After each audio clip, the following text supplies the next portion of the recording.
Hello friends, once again welcome to my channel. Today I'm going to talk about back to school topic, जो कि बहुत आम topic है, पर इसमें जो हम चीज़ें नज़रअंदाज करते हैं वो है बच्चों की रिक्वायरमेंट। बच्चों को स्कूल की जब छुट्टियां होती हैं उसके बाद जब वो बैक टू स्कूल होते हैं तो क्या क्या चीज़ों की ज़रूरत होती है और हम उन चीज़ों को कैसे कर सकते हैं, उन चीज़ों पे हम बात करेंगे आज। जो बेसिक चीज़ें हैं बच्चों की वो हैं उनकी नोटबुक्स, कंटेंट बुक्स, उनकी स्टेशनरी। पहले आपको ये चीज़ें देखनी है कि बच्चों की रखनी कहाँ है जिससे कि इजी एक्सेस हो उन्हें चीज़ों का, ठीक है। और उन चीज़ों को देखना है जो करंट उनकी स्टडी है,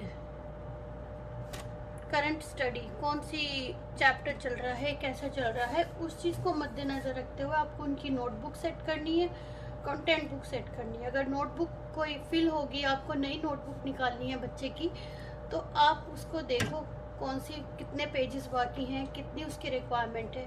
लाइकवाइज स्टेशनरी, बच्चे की स्टेशनरी रिक्वायरमेंट क्या है वो आप पहले ही 1 वीक बिफोर चेक कर लें, ठीक है।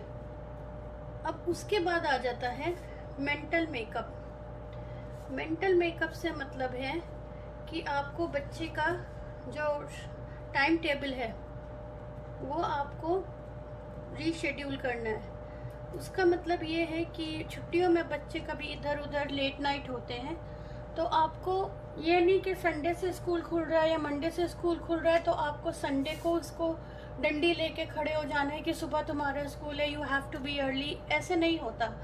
आपको एटलीस्ट 1 वीक टाइम देना पड़ता है बच्चे को ताकि वो एक तरतीब में आए। ये आपको एक्सरसाइज 1 वीक नहीं तो 4 डेज बिफोर आपको इन्फोर्स करनी है। बेटा जल्दी सो जाओ, सुबह जल्दी उठना है, ये वाली आदत डालनी है। मेरी भी डॉटर को बहुत बुरी आदत लग गई थी ये लेट नाइट की, बट अल्हम्दुलिल्लाह अब 1 वीक इन्फोर्समेंट प्रोग्राम बोलते हैं इसे। ये करने से अल्हम्दुलिल्लाह वो जल्दी सो रही है, जल्दी जाग रही है। उसके ये कमिंग संडे से क्लासेस शुरू हैं, तो आई एम रियली होपफुल कि चीज़ें ठीक तरीके से बैठ जाएं। तो ये चीज़ें हैं बेसिक थिंग। उसके बाद मैं आपको थोड़ा सा दिखाती हूँ अपनी बेटी का कबर्ड। ये है उसका ड्रॉर। आप देख रहे हैं कैसे सारी नोटबुक्स सब्जेक्ट वाइज लगी हुई हैं।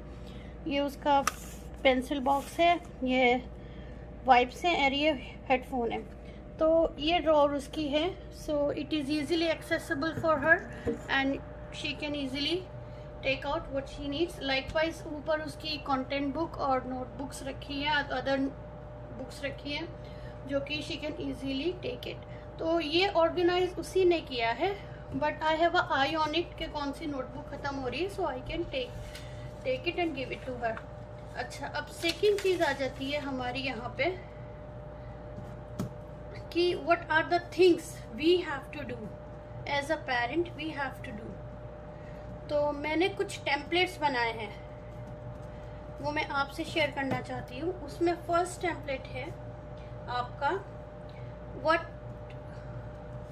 टू डू वाला, विच इज़ ट्रैक। जो हमारी लास्ट वीडियो थी about planning, it is related to that. हमने क्वार्टरली की बात की थी, it is exactly like that. Second template है इसका जो है टाइम टेबल, जो कि स्कूल का है, प्रोवाइड किया है। तीसरी चीज़ इसमें आ जाती है pending task, and the last one is your appreciation,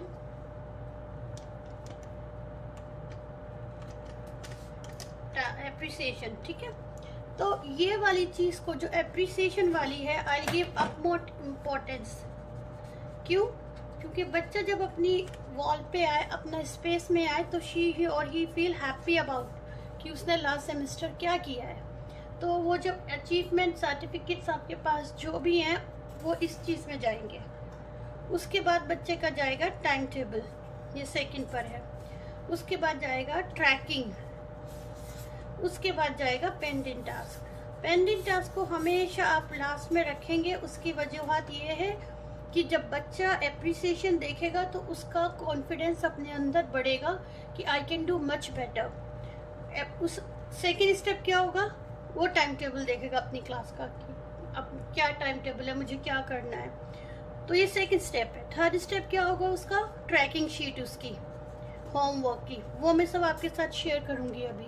last sheet होगी उसकी कि उसके कौन कौन से पेंडिंग टास्क हैं। तो आप देख रहे हो जो कॉन्फिडेंस लेवल -0 पे था वो +10 पे ले जाने का फॉर्मूला है ये बच्चे का। ठीक है, अब मैं एक बहुत इंपॉर्टेंट चीज़ बताने वाली हूँ आपको, वो है space. This is very important. बच्चे को एक डेस्क दीजिए, वो बहुत ज़रूरी है, बहुत ज़्यादा ज़रूरी है। अगर आपके पास you can not afford it तो एक ओवर ऐसी एक टेबल आती है जो आप बेड पे लगा भी सकते हैं, वो दे दें। उसका एक सेपरेट कॉर्नर होना चाहिए। ये सेपरेट कॉर्नर बहुत बहुत ज़्यादा ज़रूरी है बच्चे का। उसका रीज़न ये है कि उससे इसकी होगी प्रीवेसी मेंटेन। उससे बच्चे का क्या बढ़ेगा, फोकस बढ़ेगा स्टडीज़ में। It leads to independent learning. जब ये चीज़ आ जाएगी ना बच्चे के अंदर, इंडिपेंडेंस लर्निंग, तो आपका बच्चा फिर किसी चीज़ से नहीं डरेगा। ये तभी आएगा जब आप उसको सेपरेट एक स्पेस देंगे। आपको उसको टाइम देना है, आपको उसको स्पेस देना है उसका, जो वो कह सके यस दिस इज माइन। और बार बार आके चेकिंग नहीं करनी, बार बार आके उसको बोलना नहीं है कि you have to make her or him feel that he is special, he has that power to conquer the world। अच्छा, मैं अब आपको टेम्पलेट दिखा देती हूँ। जैसे मेरा ये फर्स्ट टेम्पलेट है, this is a tracking sheet. Basically I name it as a tracking sheet. As you can see in this, there are, as you can see, मैं closer में लाती हूँ। There are subjects written over here and there is the lesson number. These blocks are the lesson number and these notes. Notes means what she has to do, okay, and test or homework, what is pending and which is complete. This is a complete note, so she has to tick mark it. Learn or not learned, whether she has learned this science, social science, block 18, she has to mark it over here. So this is one format, I call it as a tracking sheet for her, which proves to be very task work. You can see मैंने सारे subjects लिखे हैं, उसके बाद days लिखे हैं। Suppose Urdu के notes इसने नहीं किए तो ये कौन से वक्त पर, कौन से दिन में करेगी। She has to fill that. So this is all the things which make her responsible and serious about studies. Then the last is the calendar, which is very very important. Likewise I told you January, February, March, एक ये quarterly हो गया। तो अभी जैसे इसके school खुलेंगे 17th से, तो 17th onward she start tracking her things। और yes, very very important। तो this is all I got for her back to school things। I hope you like my video, and if you have any doubt, if you want any template, if you want me to help you in designing any template for your kid, please let me know in the comments section. Thank you. Have a nice day.